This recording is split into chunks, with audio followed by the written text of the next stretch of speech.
Dr. Fatima, can we start the program?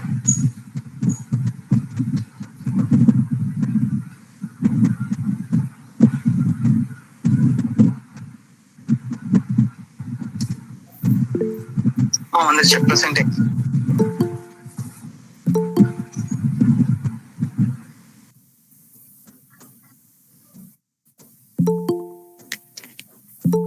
Can you hear me, sir?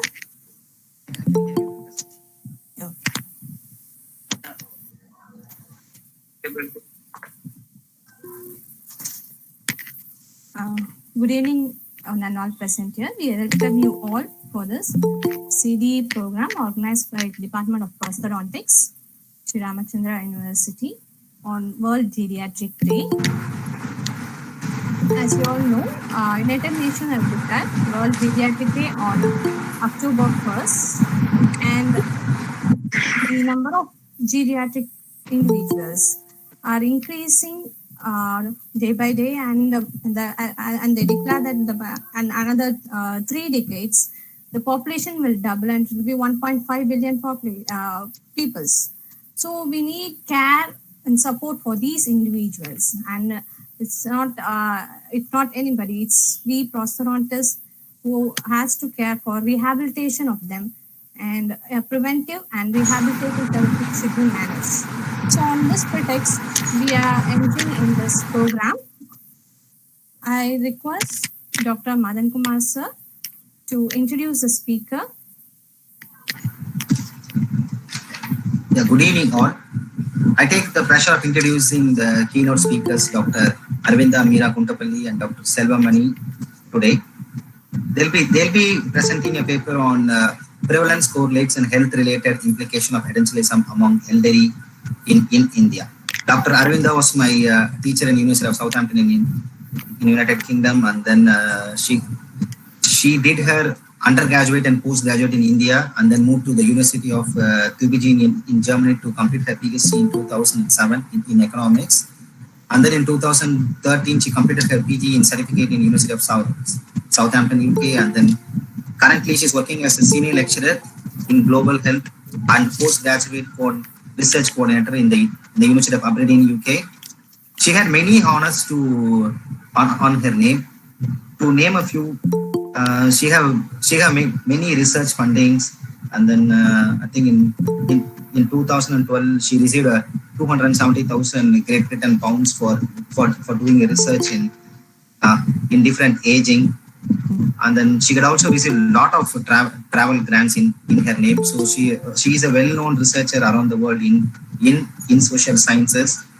And Mr. Selvamani is he's a second speaker today. So he completed his undergraduate and post-graduation in Tamil Nadu, and then completed his PhD in population studies from the International Institute of Population and Science, Mumbai. He had received a Young Scientist Summer Program from International Institute of Applied System Analysis from Austria, and currently is working as a project officer in conducting longitudinal aging studies in India in the same institute, International Institute of Population and Science, Mumbai. So I welcome you both for this program, and then we are eagerly waiting for your program, for a presentation to enlighten our knowledge on edentalism in India. Thank you so much, and then it's over to you, Arvinda and Selvamani. Thank you. Thanks a lot, Madan. Thank you. So I'll start presenting my screen. Is that okay? Yeah, sure, please.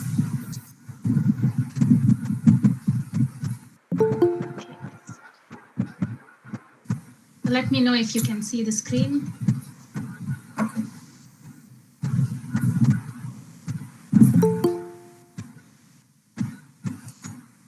Is the screen visible now? Yeah, screen is visible. Thank you. Okay. Thanks a lot. Thanks for this opportunity, and it's nice to meet Madan.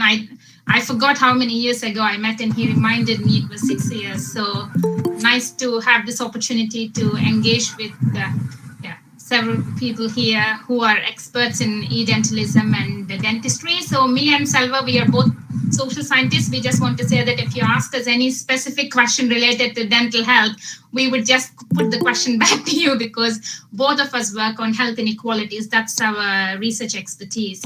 So my undergrad has been in genetics, medicinal zoology, and chemistry, but then I did my master's in anthropology and demography because my passion was always to understand health inequalities. So my research focuses on inequalities in later life and also nutritional inequalities, in addition to NCDs with a special focus on cancer in India.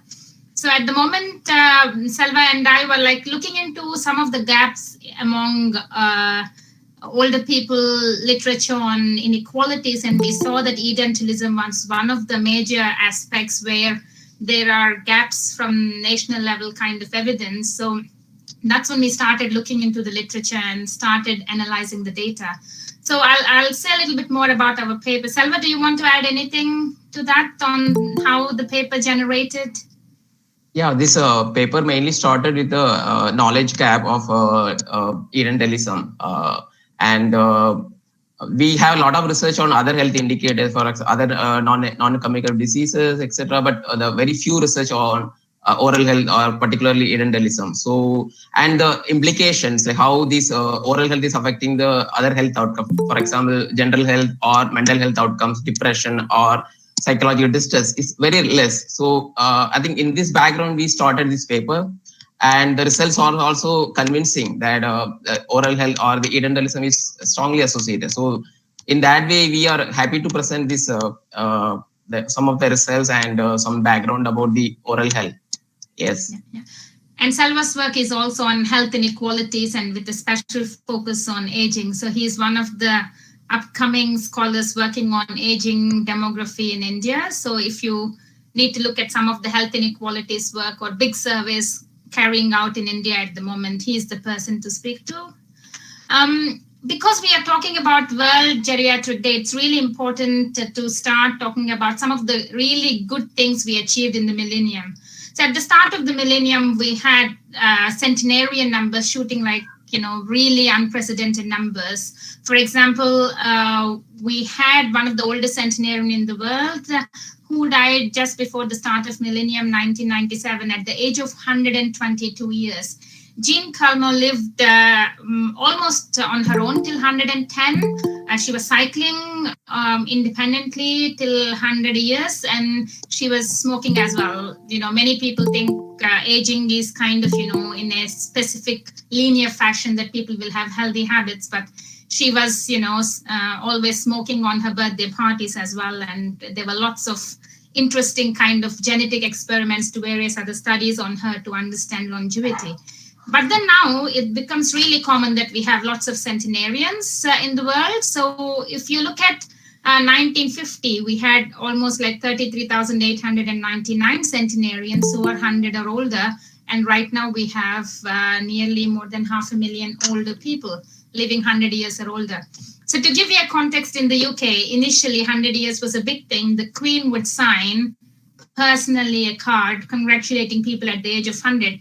If you have more than 20,000 people becoming, so it becomes a massive task. So you have to then start electronic signature or sending different ways because it's no longer feasible. So at the moment, we have had, really good improvement in life expectancy up until COVID, because we are yet to see how COVID is impacting some of these numbers in 2020 and in 2021 as well. So when we look at the inequalities in life expectancy, which I believe is really important also for dental health studies globally as well, is that we haven't seen very high inequalities. The life expectancy was moving between 22 and 41 at 1800. So even at the top before, like now we have Scandinavian countries going up here. I think this is India with lower life expectancy. And you can see here in 1900, the inequalities start widening, where a lot of European countries went to the top. Japan was the only country that had relatively high life expectancy from Asian countries, but otherwise the inequalities kept increasing. So you can see the gap was between almost 55 and 25. So you had a lot of gap. But then by 2000 again, some countries made a massive improvement in life expectancy, crossed 80 and 75, whereas several countries continue to have life expectancy at 40s, life expectancy at birth. So what does it mean for also dental health and oral health? So we know that it's really an important indicator in terms of oral health, also predicts to a certain level life expectancy, and also countries with good health system tend to have better life expectancy. So oral health is also part of the package as well. So it's really important to remember that life expectancy and oral health are also having an association. So currently moving on to 2020, life expectancy at birth still has very high inequalities. You can see that it's the highest in North American countries, Europe, Australia, Japan, but otherwise, if we move especially to African countries, you see that it's lighter, it's lower. So the inequalities continue to persist. And where you have lower life expectancy, it is not any surprise that they would also have poorer health system or health system where there is out-of-pocket payment. And which also means, yeah. Sorry, I think your slides are not changing, ma'am. It's still in the title page. Is it so? Oh, sorry. Let me try again. Let me reshare it. Maybe it got stuck or so. Yes. It's in the same slide actually. Oh, no. Okay, let me re-present. Sometimes it gets stuck. So I'll present again. Yeah. Oh. Okay. So hopefully this time it will work. Can you see now? Is it better? Is it changing now? You're not presented your screen, ma'am. Yeah, maybe. Yeah, maybe if you, is it changing? Yeah, now it's visible. I think you can present okay, so slideshow. Yeah, that's what I did. So I think it just did not work before. So yeah, so you can see here, this was the picture of Jane Clermont I was showing, and this was the graph on centenarians. This is the life expectancy inequalities I was talking about in this slide, where you can see the gap. Yes? Ma'am, slide is not changing, ma'am. Okay, so let me do slideshow will be better. Yeah, I was doing slideshow only. I don't know why it's not. Okay. I'll do the entire screen and then say, rather than putting.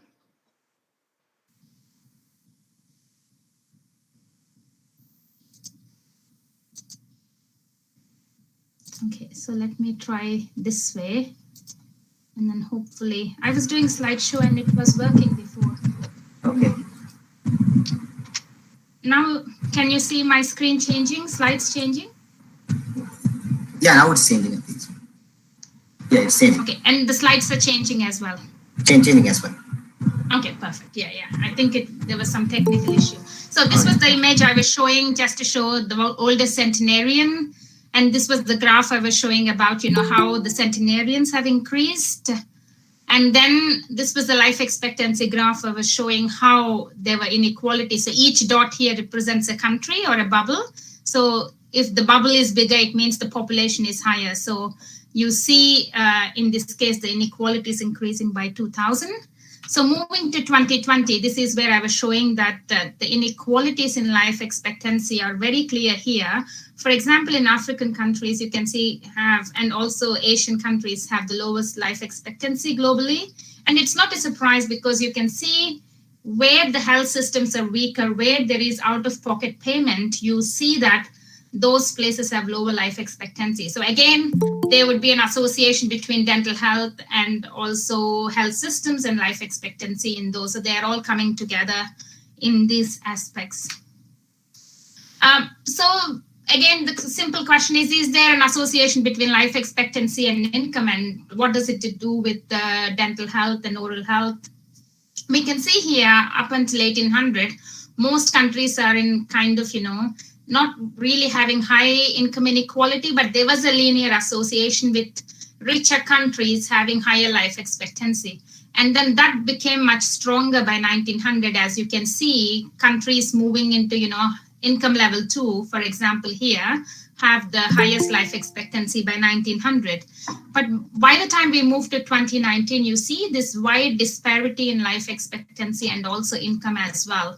So again, you could say, while income is not one-to-one associated with dental health in a way, because some countries have insurance system. For example, in the UK, NHS provides free entry at the point of healthcare, but for oral health, it's not the same. And in the US, again, there is a different kind of insurance system. So while income is not directly associated, but you can see that there is an association between income and life expectancy. But with dental health, you have to go one step further to understand the kind of insurance system and health system support that's available. For example, in India, Ayushman Bharat doesn't cover dental health. There is a lot of pressure for the PM Arogya Yojana program to include oral health in it, except for Jharkhand. No other state has included it.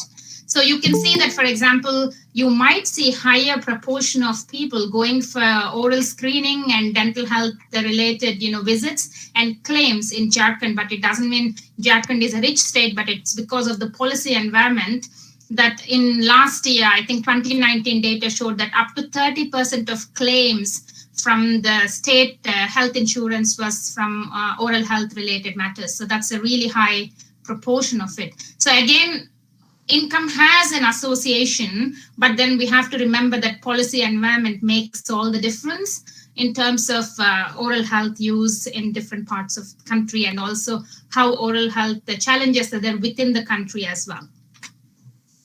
So very often we talk about population aging, and we look into population aging as proportion of older people age 65 and above. Very often when we think of population aging, we are thinking about the whole population becoming older. That's not how population aging is measured. You have to think of it in a slightly tricky way, that the base is the whole population, and especially the base at the time of fertility decides. So for example, suddenly fertility falls, so the number of people entering the denominator goes down, you see higher proportion of older people. So population aging is not a straightforward thing, because it's not always going to be older. Population aging could also be reversible in a way that fertility decides very often if a population is becoming younger or older.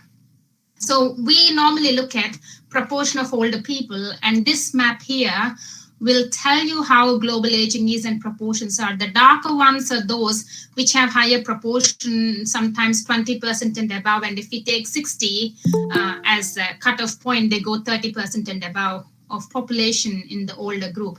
So you see North America, European countries, Australia, Japan. So some of the suspects we know normally have the highest kind of increase in aging.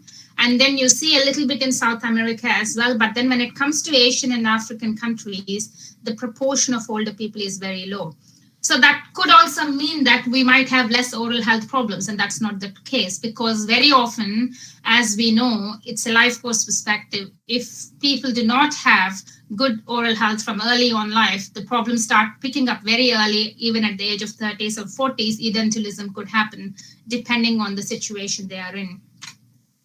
And also for countries like India, it's really important to remember the number of older people, because while the proportion might show that India is not really in this higher level of demographic transition with a huge proportion of older people, it's really important to understand that according to for example, 2011 census showed that we have more than 100 million older people. So 100 million older people, you can look at it in any which way possible. You can look at it as a market for the oral health market. You can think of it as health inequalities. You can look at it from the perspective of health and health infrastructure that's available.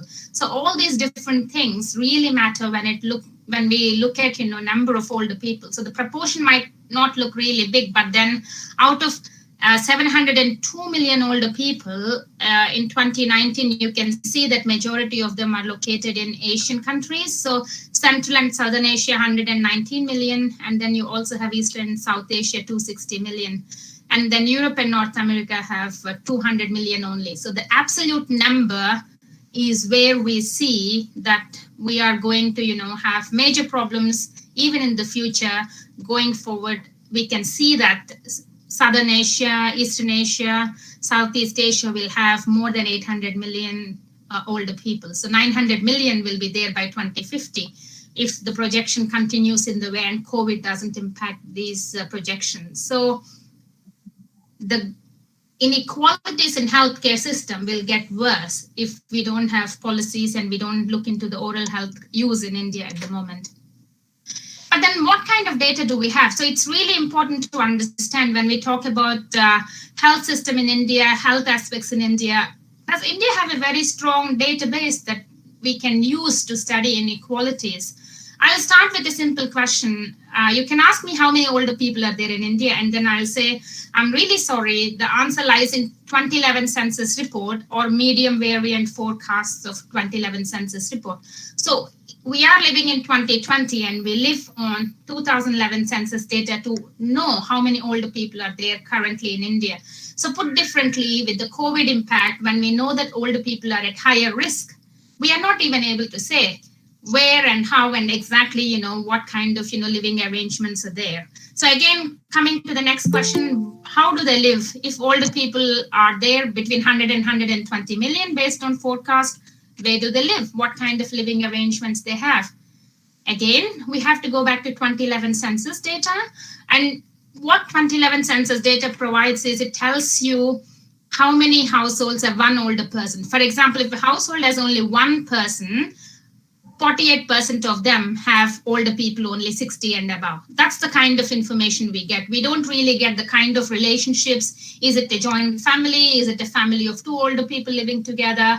What kind of support system they have? We don't have those huge data sets to understand any kind of inequalities. Again, we have to rely on survey data, which shows that 80% of adults 60 and over live with wider family and 20% live with spouse or on their own. So it translates to 20 million older adults totally living on their own or with their spouse. And again, if we look at within those households where single women households, very likely what you will see is they have poor education, no pension coverage. So which would mean that their healthcare use will not be very strong and oral health will be at the bottom of the healthcare use. So all these different things have to be taken into consideration when we are looking into health system and inequalities in India.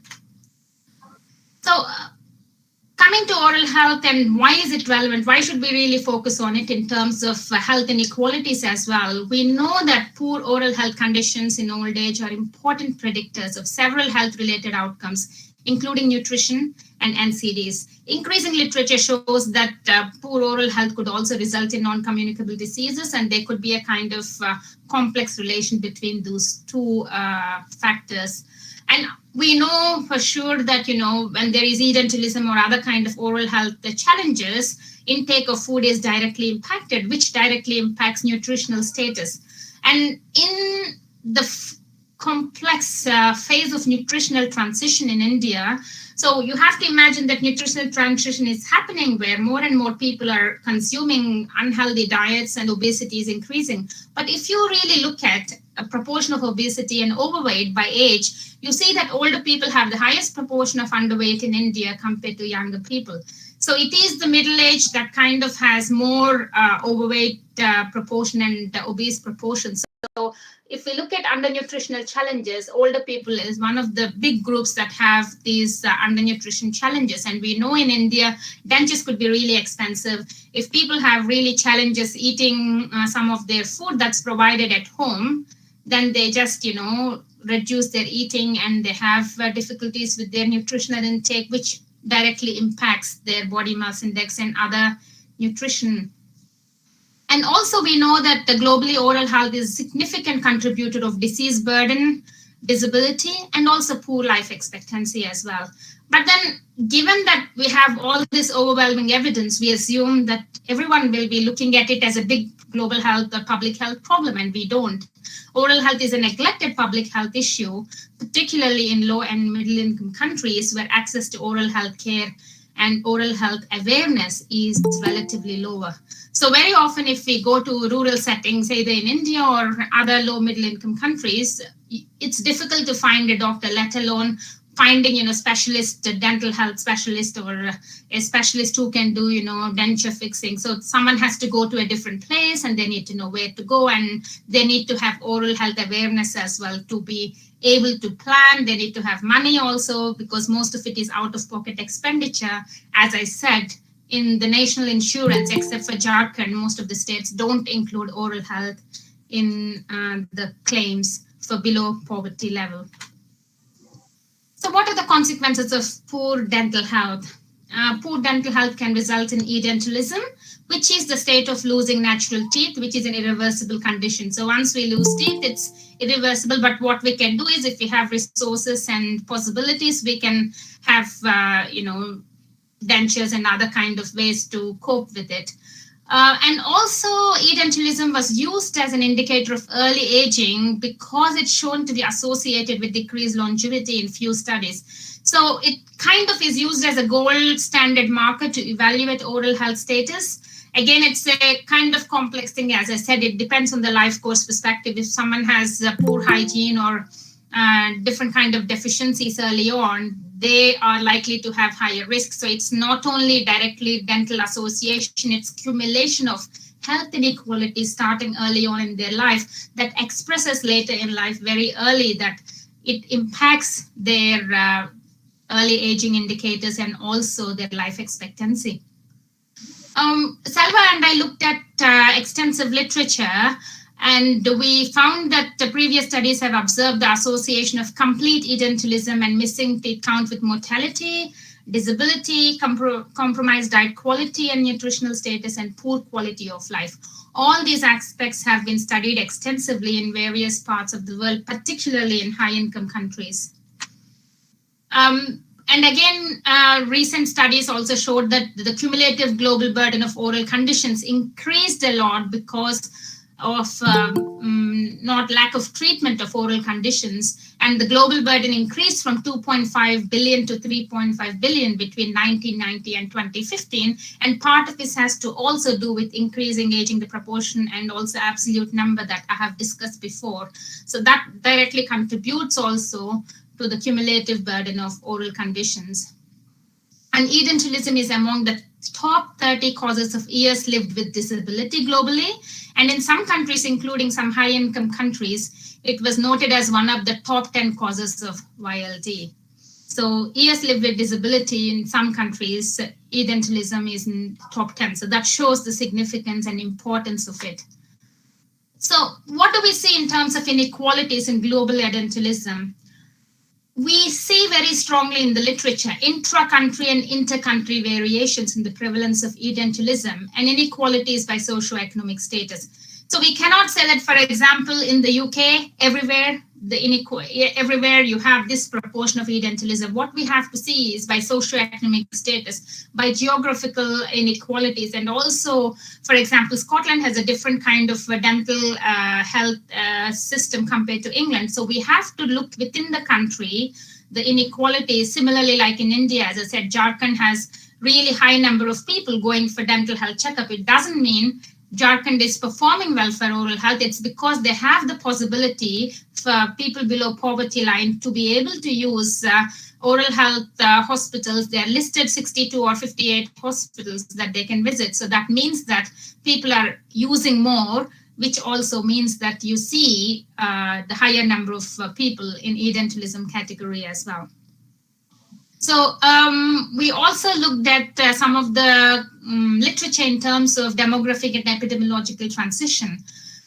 We see that the variations and the inequalities in edentism is also related to stages of demographic and epidemiological transition. For example, the proportion of older people through demographic transition, and also with the epidemiological transition, we can see that those with higher level of NCDs will have a different kind of behavior compared to those at the start of the epidemiological transition. So we have identified different patterns going, and it's really important to understand those aspects as well, because it's really complex. It's not very linear and straightforward to understand it.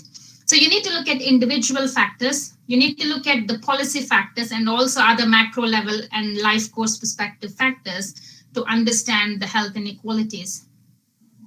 Most high-income countries have experienced a decreasing proportion of edentlessness because of improvement in oral health, and also oral health awareness and replacement of missing teeth with dentures.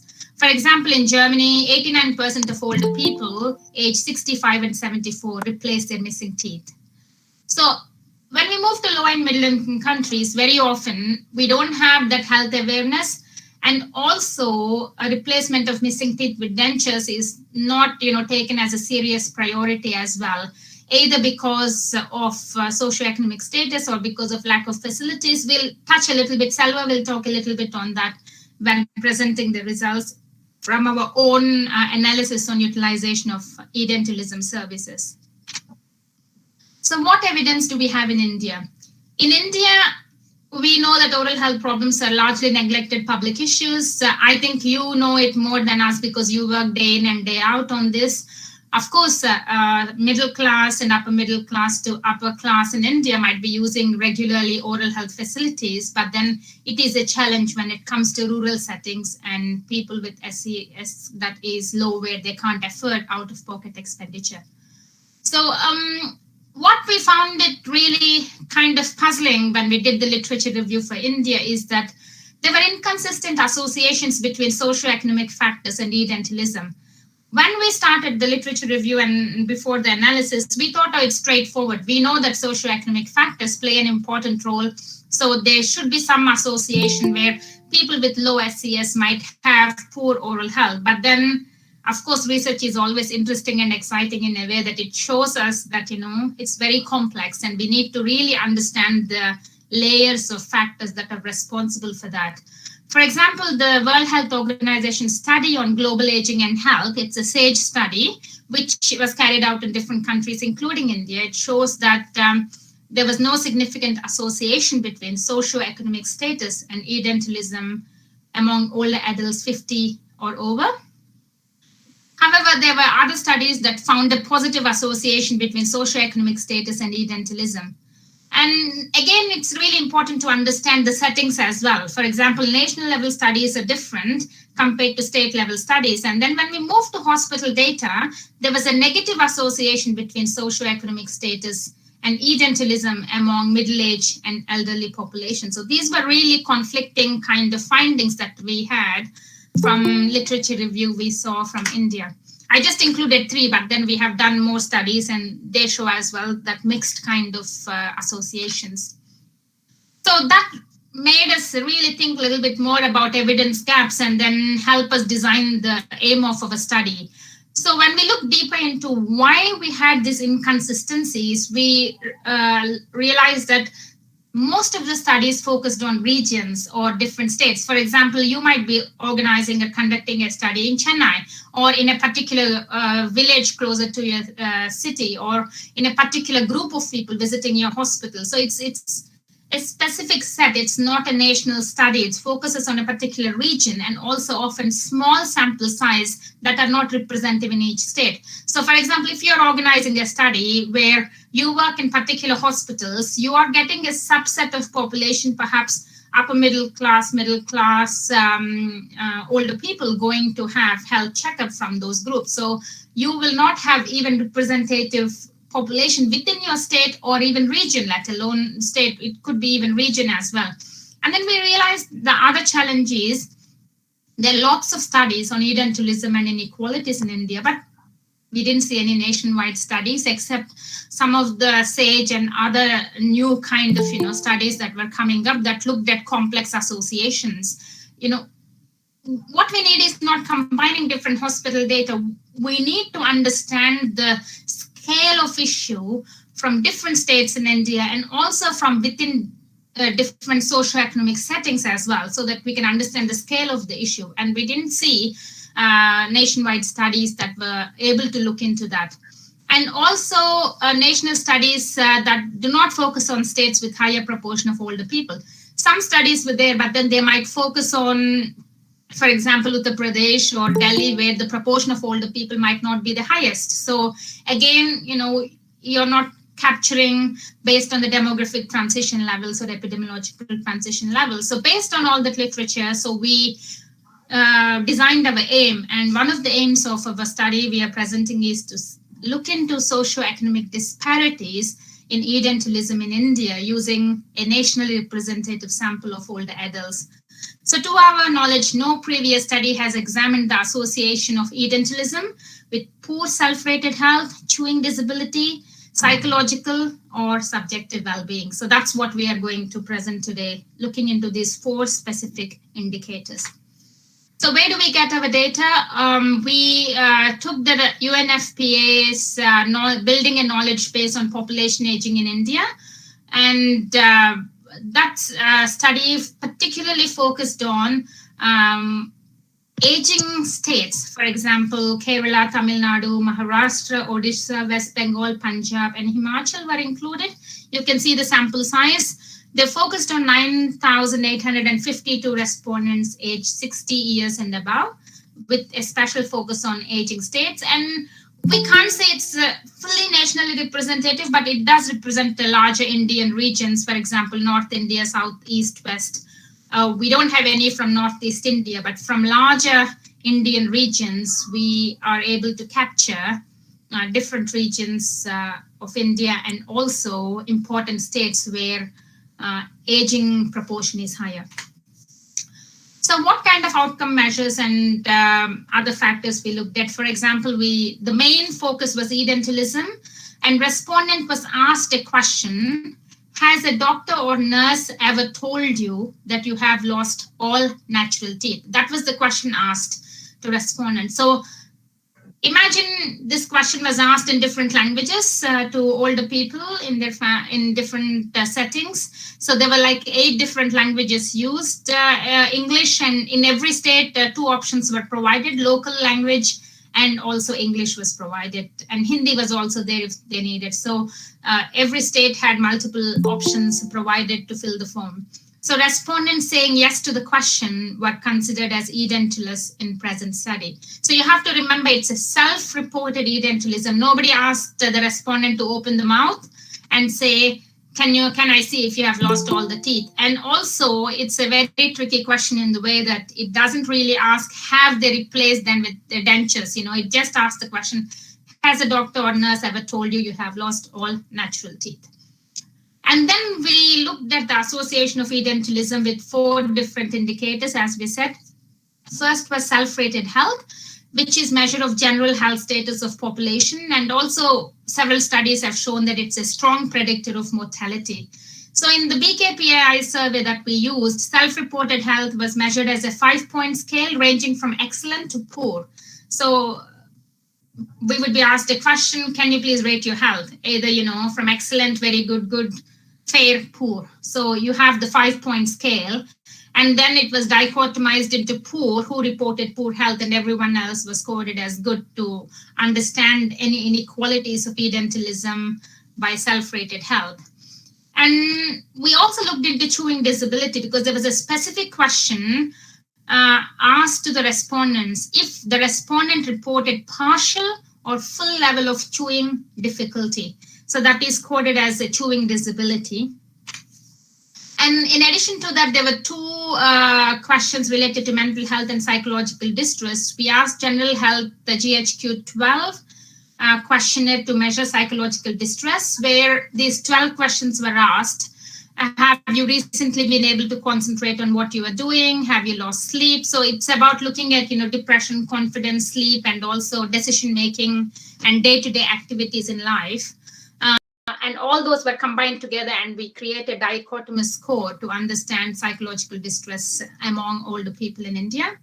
And finally, we looked at subjective well-being, which is called SUBI inventory, which has also different sets of questions related to the feelings and how they feel in terms of the well-being, how they are, managing the situations, and if there is any crisis, how confident they can, handle the crisis, and those kinds of aspects were asked. So again, we looked at the SUBI and we created a dichotomous variable using all these questions combined together. Anyone with a score below 5 was having poor subjective well-being. So we created the subjective well-being score as a dichotomous variable. Of course, we had to look into other factors like socioeconomic status. We looked into years of schooling, household assets based on wealth quintile. We looked at age, marital status, because it's really important to know if they're living alone or living with spouse or wider family. We also looked into rural urban residents and also use of tobacco, the religion, which was coded as Hindu, Muslim, Sikh, and other religions. And of course, we adjusted also state in the model. So I'll now let Selva explain from here the statistical analysis and the results. So, Selva? Thank you, Aravinda, for providing a detailed background of the study. In this study, we are used two set of analysis. First, we wanted to know the distribution, for example, the sample distribution or the prevalence of the certain indicators. We use the bivariate analysis with the chi-square test. And second phase, we wanted to know the adjusted effect or the likelihood of the identism or how this identism affecting the other health outcomes. So we use the multivariate logistic regression here. So in the second part, for example, we wanted to know how this identism is affecting the general health or psychological distress. So here also we use the logistic regression analysis. So and we also use in the regression analysis we use the sample weight because we have sample of 7 states, and these states are more heterogeneous. So to control for this heterogeneity, so we used sample weight in the regression analysis. Next slide. Okay, if you see this is a sample distribution or the sample characteristics. So in India overall, from this 7 states sample, so the percentage of people reported low subjective well-being is 27%, and around 28% of people are reported, elderly people age 60 and above reported chewing disability. That is quite high. And if you see the prevalence of psychological distress, that is more than around 35%, and the prevalence of poor self-care health is 18%. And our important variable is identism, like in India. So 12% of the elderly age 60 and above are they don't have a tooth. So this is the sample distribution. Okay, if you see the this age distribution of the sample, a majority of the sample are in the 60 to 69 age group, and followed by 70 to 79. And in this PKB survey, the sample of women, women of age 60 and above, is slightly higher than the men participants, and of course currently married or higher in the sample. And if you see the rural-urban distribution, the sample from the rural is much higher. That means almost 75% of people live in elderly people live in rural areas. And if you see the caste distribution, of course, OBC and other caste is higher than the SC or ST caste categories. And in terms of religion of the sample characteristics, the majority of the sample characteristics is Hindus. That is of course in India the religious the people following the Hindu religion is higher. And if you see the school this education distribution, the people with elderly people with 0 to 4 years, that is much higher. That means so elderly or overall in India is less educated. And and we also the wealth quintile, this variable is based on the household wealth variables. This has a distribution of 20% for each indicator, and that means the overall it shows that higher proportion in the poorest category, and around 33% people use tobacco in the study population. If we tested how this prevalence of identism is increasing with age, or how this state level variations in the prevalence. So of course age is a very strong factor, from 7% among 60 to 69 age group to 80 or 26% for the 80 plus population. That is, age is closely associated with identism. And if you see the prevalence of identism, complete identism across states of India, it is very important to note that there is a huge heterogeneity in the prevalence. The Punjab has the highest prevalence, that is 31%, and lowest is in Odisha. And this is very important for the policymakers or to understand about the issue of oral health. If you see the overall prevalence is 12%, but if you see the Punjab, it's highest. So that means there is a huge heterogeneity across the states. So it is important to how the policies or how the state level intervention is. This helps to for the better policy. Next slide. Okay, and we used previous literature shows education is one of the important factor in determining the tooth loss. But our study also shows that with higher education, the prevalence is much lower, like 13% among older adults with 0 to 4 years of education, and almost 4% lower among those who have 10 plus years of schooling. That makes clear that education has a strong association with the oral health in India. And this is a regression result. So we used state as one of the variable. So here we show how comparing with Kerala, so how other states like the odds ratio is affecting in other states. So if you see the comparing with Kerala, so the odds ratio for Punjab is higher. That means almost 5 times higher. And Himachal Pradesh also is higher than the Kerala, but similarly West Bengal. But if you see the odds ratio for Odisha and Tamil Nadu is much lower. Like when comparing with Kerala, so the prevalence is much lower in the states of Tamil Nadu and or Odisha. Of course, age is very strongly. I told you the earlier. So those who are in the 80 plus age group are almost 4 times more likely to be edentulous. And in this study, gender don't have much effect. And if you see the in terms of religion, comparing with Hindu, Muslim religion have a slightly lower risk of edentism, and other religious categories slightly having the higher risk of edentism. Similarly, the caste group also, those who comparing with the SC/ST categories, those who are in the others categories, or this means general category or slightly higher risk of edentism. If you see the region wise or for example rural urban differences, it is interesting that urban people have urban elderly have a lower risk of edentism. And in terms of education is significantly linked with edentism in the regression also. That is, those who have 10 plus of years of schooling are almost 30% lower likely to report edentism. However, in the wealth quintile is not showing any association in this study. Okay, so we are in this slide. We are showing that how this the prevalence of the 4 outcomes, for example, poor self-respect, health, psychological distress, chewing disability, or subjective well-being. How these factors according to the edentism variable. So if you see across across all indicators, those who report the edentilous people have more likely to have a poor self-respect health, and they are also having higher prevalence of psychological distress, and the prevalence of chewing disability is much higher among those who don't have teeth. Similarly, the lower subjective well-being is higher among those who don't have teeth.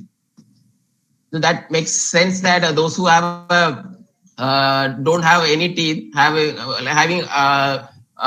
poor health and psychological well-being.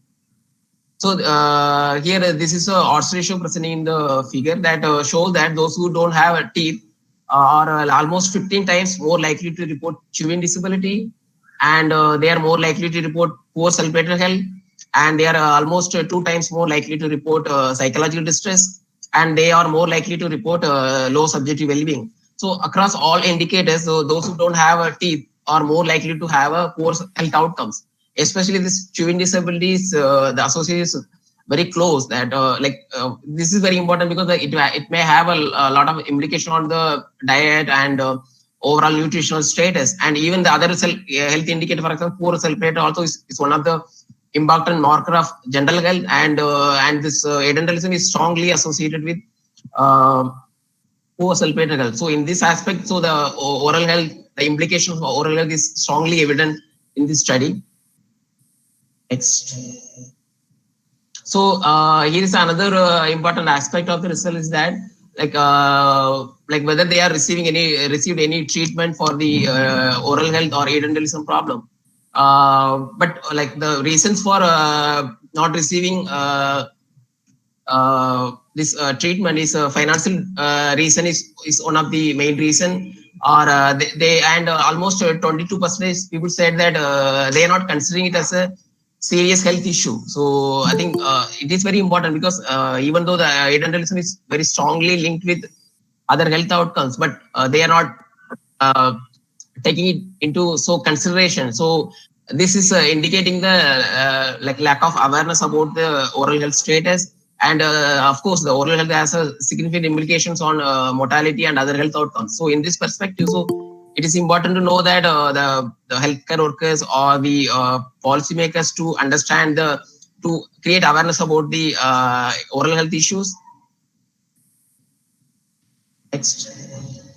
So we also like tested how this distribute oral healthcare utilization.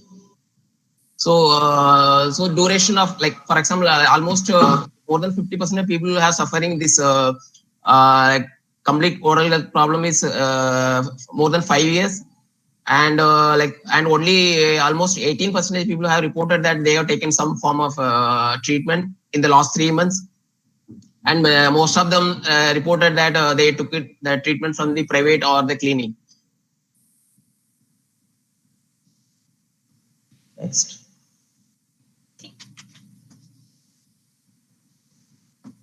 Okay, Ravinda, you can. For me? Yeah.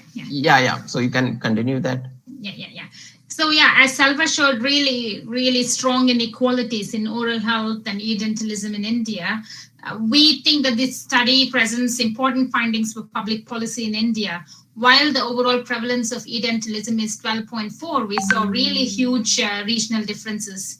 And we also saw, very surprisingly, lower prevalence of edentalism compared to previous studies.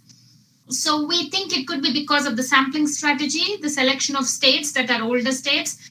But again, that doesn't make any sense, because if we take in our sample states that have higher proportion of older people, we would expect that they would have a higher proportion of edentalousness. But then looking at the states that have the higher proportion of older people, majority of them are kind of states with the good other kind of health outcomes as well. So if we look into some of the states like Tamil Nadu, there are also, lots of healthcare policies that are catered to it. So maybe better healthcare in South Indian states might have resulted in also this kind of, lower edentalism. But the other thing we also think is the selection bias, because 60 is the cutoff point.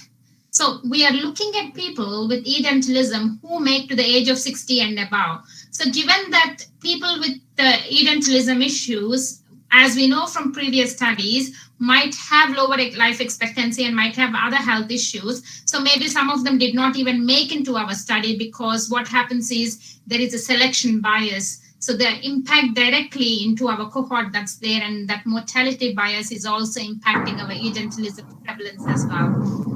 We also think, for example, why Punjab has a higher prevalence of edentalism compared to others.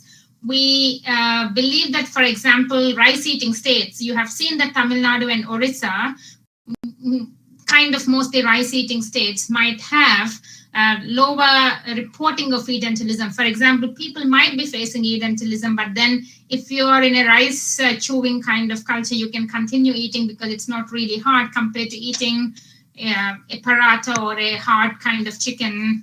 So it depends on diet as well. So I think we need to look into complex aspects like diet. This is where Salva and I thought that without understanding the dietary intake and what's the usual diet in those settings, we can't understand the self-reporting bias as well. And also age and years of schooling was associated with edentalism as suggested by the literature. So again, awareness is an important aspect, and age was found to be significant predictor like other studies as well. To our, again, surprise, wealth quintile did not show any significant association. We thought there would be some form of association between wealth and edentalism. Again, this could be because of survivor bias in lower socioeconomic group.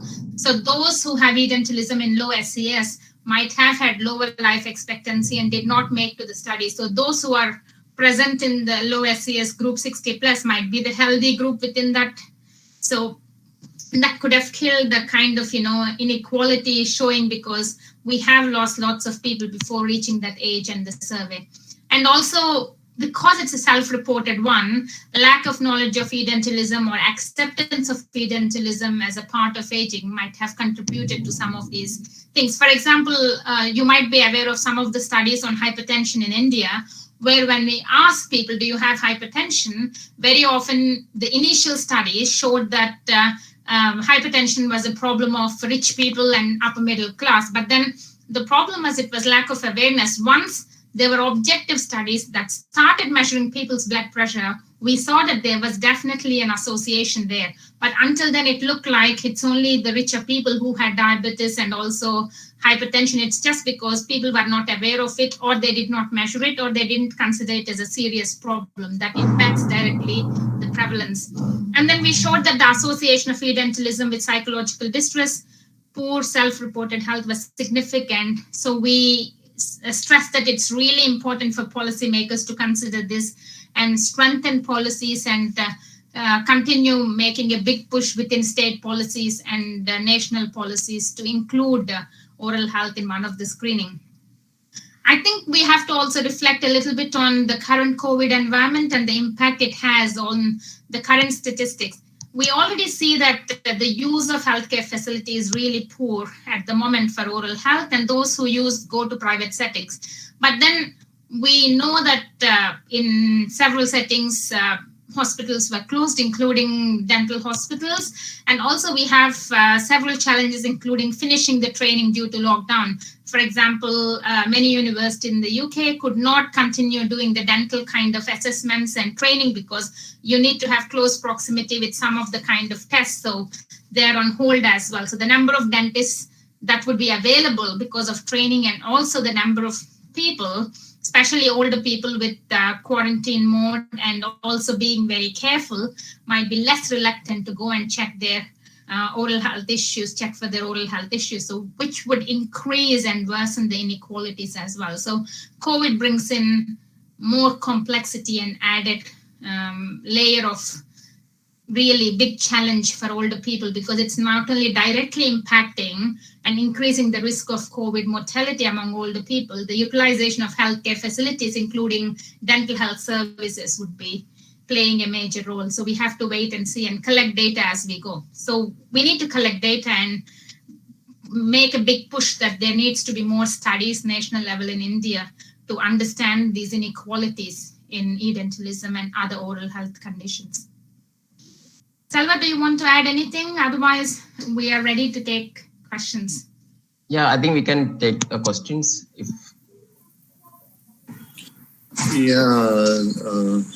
May I have one question, Dr. Arvinda? Yeah, sure. Yeah, Dr. Arvinda, this is Srinivas from Sibar Institute of Dental Sciences. Hello. Yeah. Hello. Yeah. This is Srinivas from Sibar Institute of Dental Sciences, Guntur. Yeah, I recognize you, yes. Yeah. Okay. That's nice to hear from you on edentulesnism. And we do conduct actually in India studies, but then they don't see the light, because it is done usually for the purpose of doing for the sake of master's degree. So such studies are being done in almost all the institutions, but they don't see the light because they don't get published in international journals. And one more point is census. I think India is due for census in 2021. Every 10 years here they take census. So it happened in 2011. I think it is due for 2021. Yeah. So that's the point. And some points, I mean, self-rated oral health. Yeah, what you said is very valid point. Like, because people eating rice may not appreciate, inability to chew as compared to people who eat bread. So that's a valid point and take away message. And it is mostly like a qualitative study, I guess. Is it not? Oh, it's a quantitative study. So yeah. Yeah, but no, you need to carry out. Yes. Yeah. It's like, asking questions and trying to get responses from them. And So did you find any difficulties in eliciting the answer from them? Is there any way? I mean, that's what I wanted to know. Yeah, we didn't collect the study. We are Selva is part of the team, but we haven't collected the study ourselves. Yeah, but whoever is the interviewer, did they found any difficulty in getting the answers? I don't think this was one of the issues because there were lots and lots of questions asked on health related challenges. So they were very happily answering because, as you can see, if people reject it early on, the sampling strategy is such that if someone declines, then they go straight away to the next similar kind of household. The sampling strategy looks into that complexity as well. So Okay. So that's an interesting point to note. On Jharkhand also heard from you that they have a policy towards oral health in spite of being a poor state, and people are using. So any idea, like, what services they are using? They are using for just for extraction purpose or removal of tooth? For everything.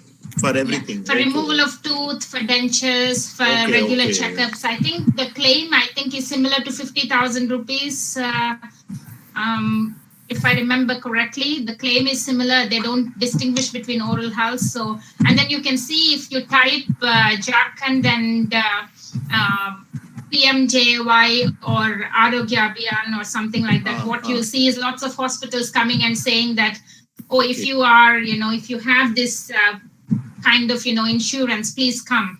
Pradhan Mantri Yojana is eligible for the state level insurance. So I think there was a push also in Bangalore, in Karnataka a few months ago to have state policies to include those Karnataka has a state policy, but I'm not sure whether it is continued or not. Karnataka is actually the first.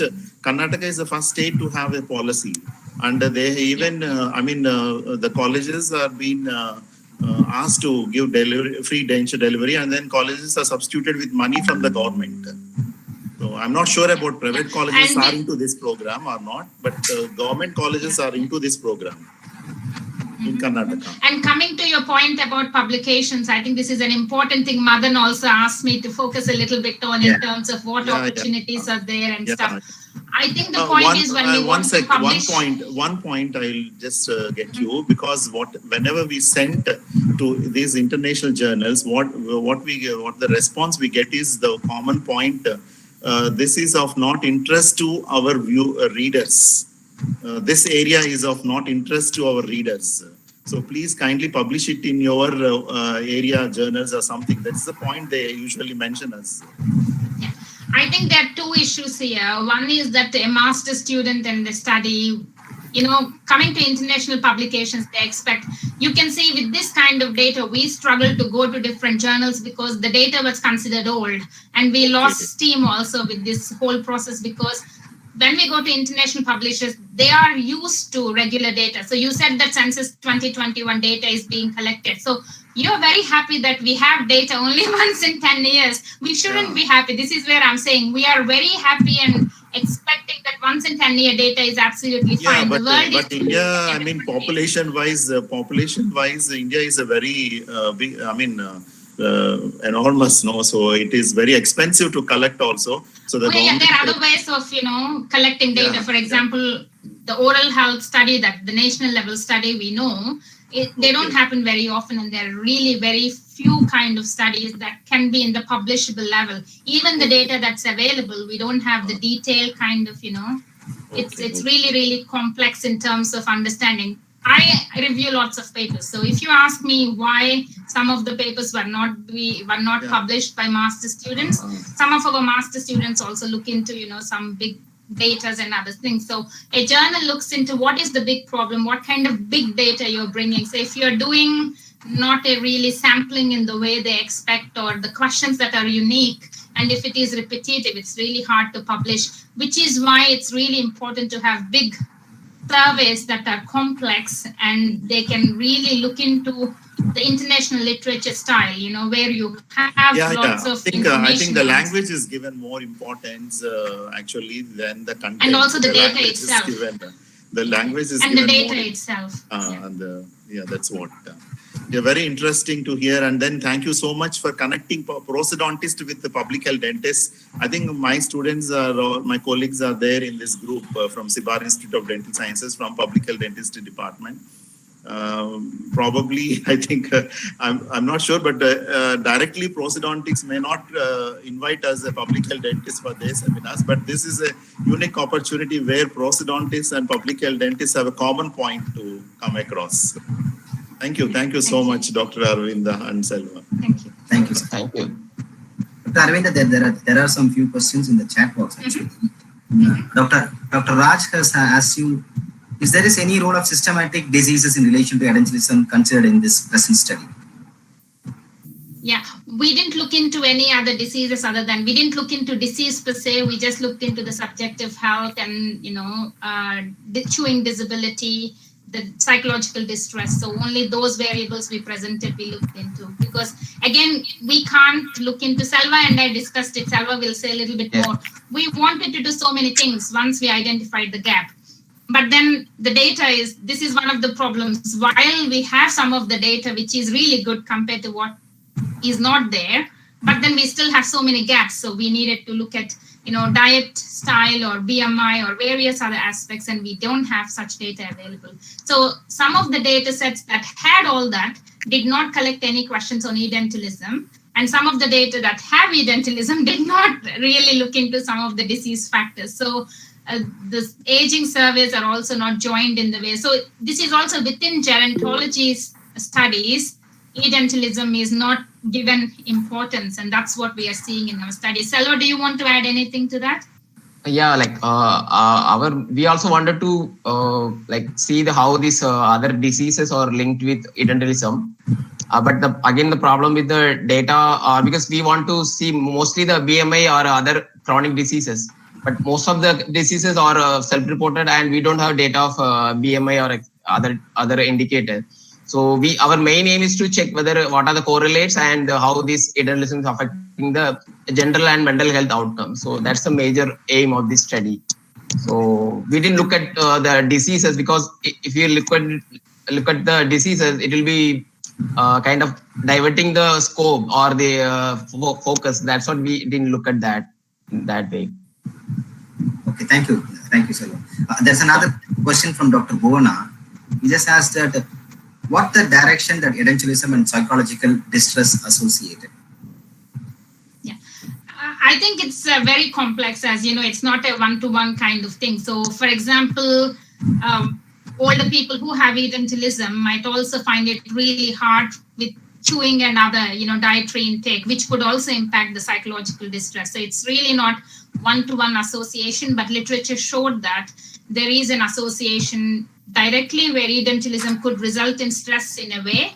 But then if you look at how it is measured, you can see that not every measure within those, not every question could be directly related to edentalism. So psychological distress is a really complex variable, so which could be directly associated and also indirectly associated through the impact of edentalism. Selva? Yes. Okay. So there is when they lose the teeth, so it actually affects the overall diet and the confidence, because their interaction with the other members. So it's so they have a kind of low self-esteem, or their interaction will get lower. So it may be one of the factors affecting the how their psychological how it is influencing the psychological well-being of the elderly person. Yeah. And we have observed among our families or during field work in the past as well, when people start losing their teeth, they suddenly feel like they don't want to go to restaurants, they don't want to eat, chapati or hard stuff when they go out, even though previously that was their favorite food when they went out to eat or when they had takeaways. So you see, when we observe very closely, because part of me is always an anthropologist observing when I go out, going to different, field work settings, rural settings, slum settings in India, and you observe, you talk, you hear these discussions in the background, he doesn't go out anymore, he doesn't eat because he feels shy to show his teeth, or sometimes family saying, don't come out because you look like, your mouth is empty, so I don't want you to carry you to a party or wedding. So there are so many complex associations that could also make impact of edentalism on psychological distress, directly and indirectly. Okay. There's another question from Dr. Sarita. How did you approach the elderly patients? Yeah. These are not patients, these are home dwelling people. Home dwelling patients. Okay. Yeah. Selva, you want to say something about actually, because Selva works on some of the surveys as well. Sorry. No, actually, this is a nationally representative survey collected by the one of the organization in Bangalore. So they have a sampling framing, etc. It's not we haven't collected. So that's actually a UNFPA's project to collect the data on the health and well-being of the elderly population. So we haven't approached any of the things. We just took the data from the ISEC Bangalore and did some analysis on that. Thank you, sir. And these are home dwelling people. This is what one of the things we said in the literature, that hospital-based studies show a different kind of association because of bias. So these are not care home dwelling. These are not hospital setting. These are not patients. These are older people living in their home settings, either living on their own or living with their spouse or living with their family extended. And they were asked a variety of questions on living arrangements. How do they feel about their life? Do they feel like they live in their house or they live in some, their children's house? Who pays for their bills? So it was a large, comprehensive evidence-building survey for aging in India.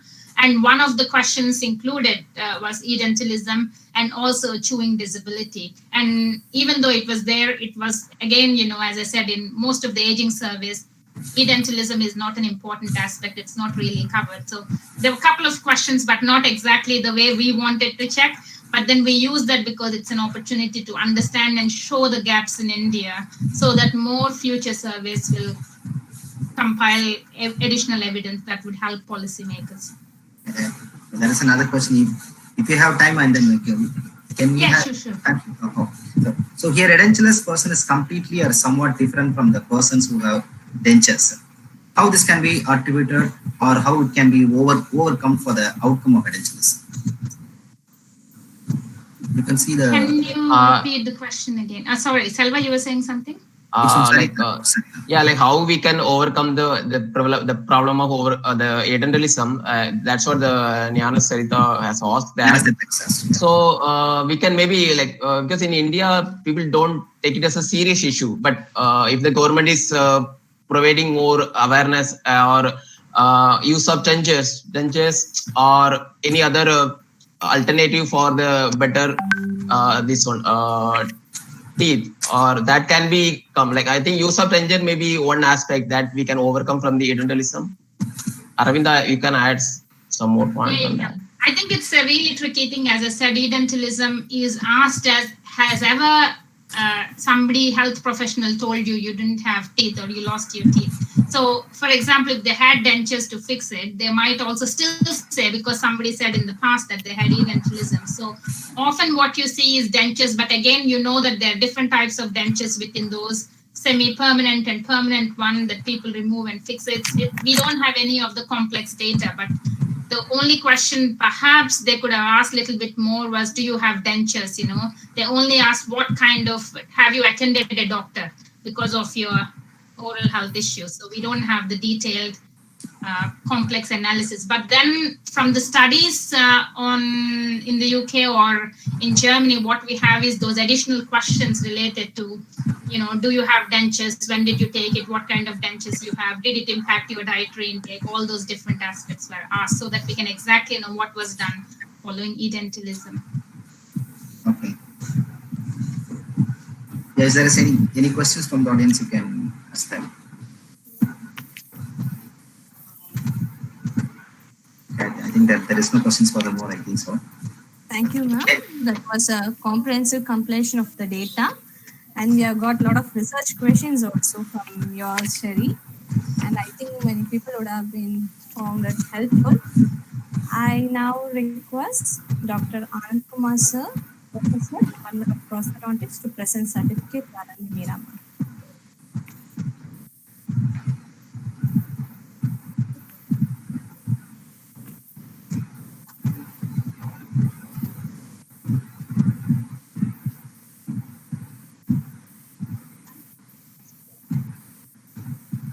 There's another question, Aravinda. That's another question from Rekha Gupta. Can I ask you?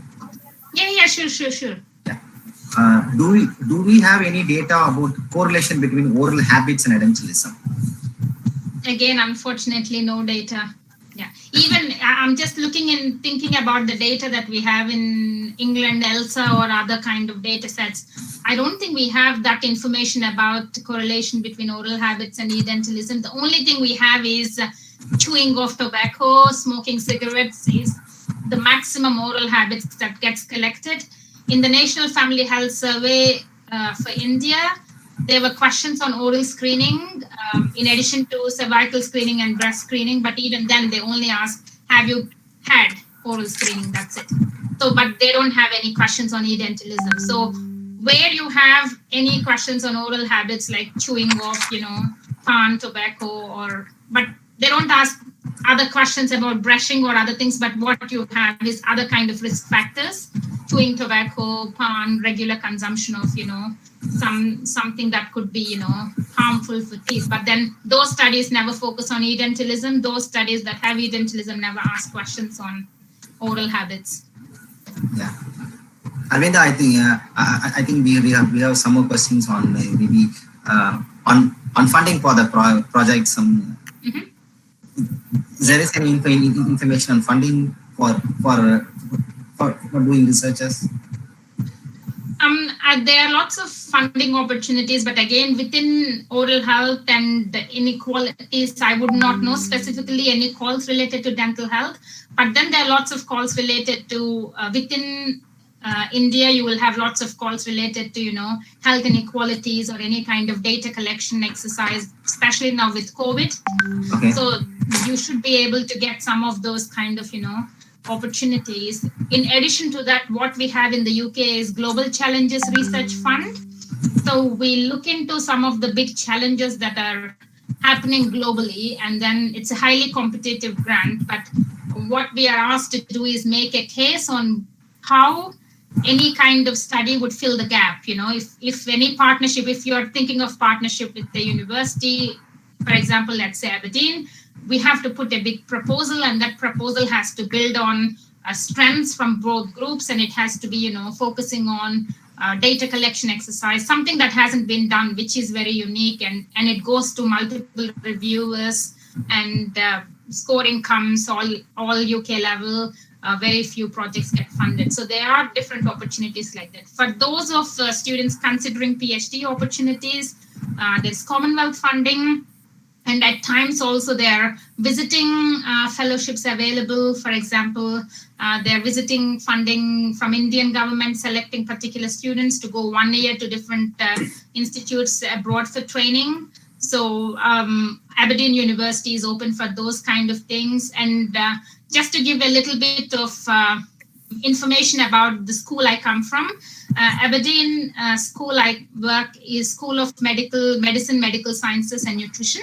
So we have 5 institutes within those. One of the institute I work is Institute of Applied Health Sciences. So we look into applied health, health inequalities, health economics, health services research unit, epidemiology. So we are really complex group of people working on multiple topics that could enable improvement in health in different populations, including Asian, African settings as well. So we have some projects in India and Africa as well, but majority of our work is within the UK.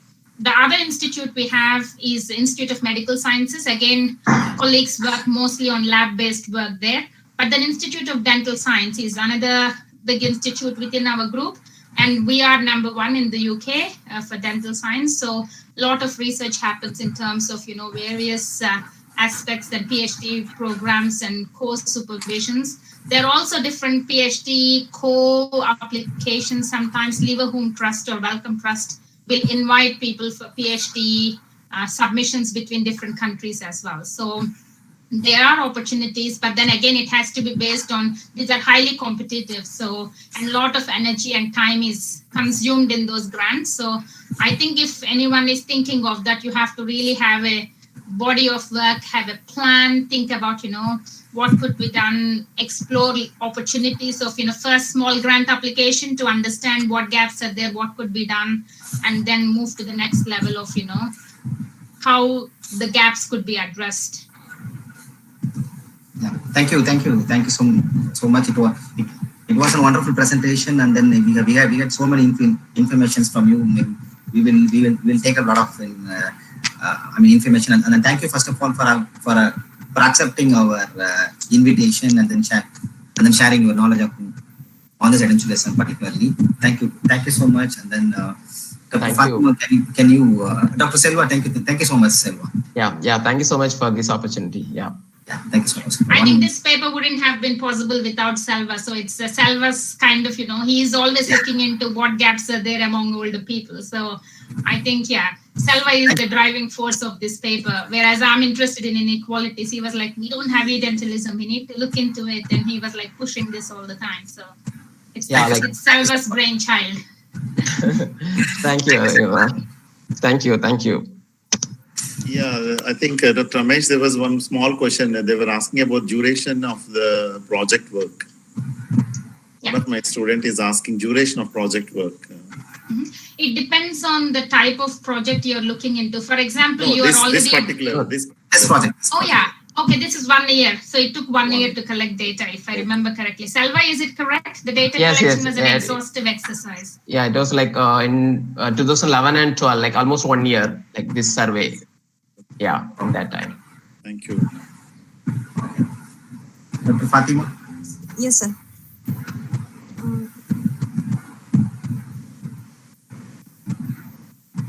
Can I ask Dr. Ankumar, sir, to come online? Hello? I'm online, Dr. Fatima. Thank you so much. Sir, I request you to present certificate to Dr. Arvinda Miran. Okay. Thank you, Dr. Arvinda and Mr. Selva. It was a wonderful, actually, online meet with a lot of demographic details, and you opened eyes to many people who can actually progress into some type of study if they pick up valid point from your presentation. Thank you so much. Thank you for the lovely presentation again. I now present this e-certificate to Dr. Arvinda Meera, Guntupalli, for a wonderful lecture. Thank you. Thank you.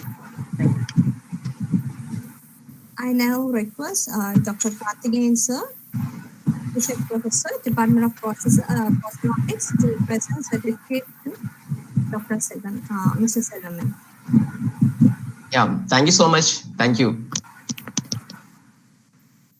Thank you so much. Okay, thank you. Thank you both for your presentation. Our HOD, Dr. Qasim sir, is there, sir? Can you please enlighten? Thank you so much, Dr. Selva and Dr. Arvinda.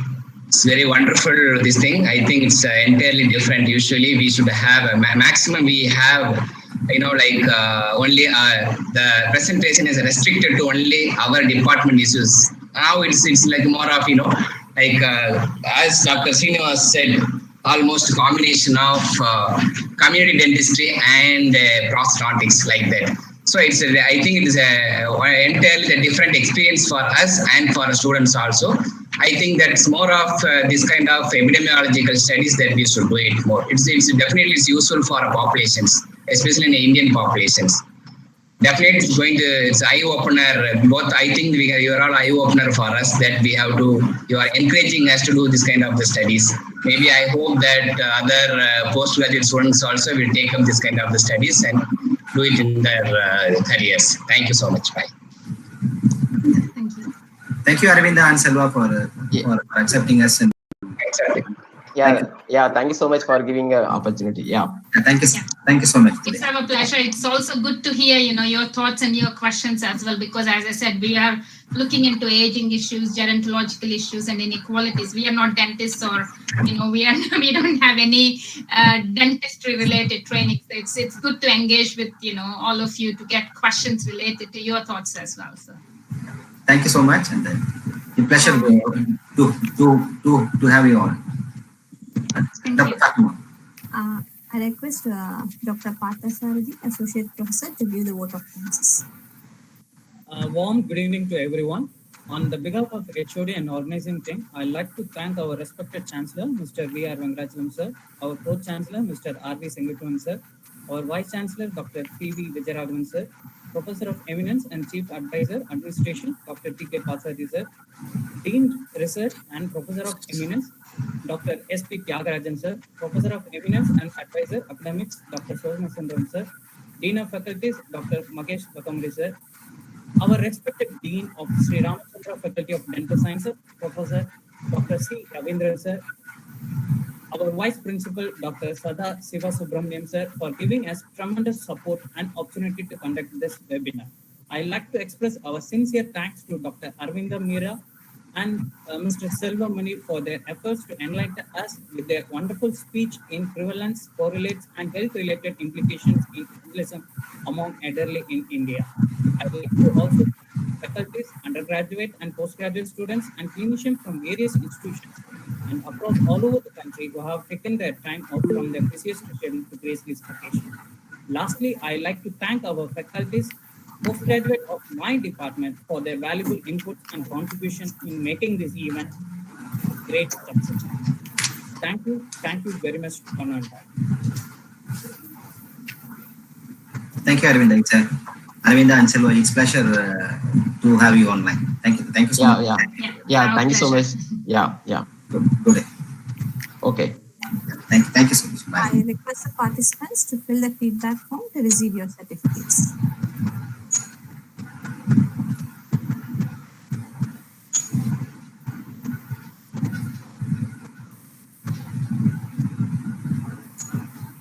Thank you. Good. Yeah. So we are leaving the call, yeah? Yeah, sure. Yeah. I will send the certificate. Okay, thank you. Thank you so much.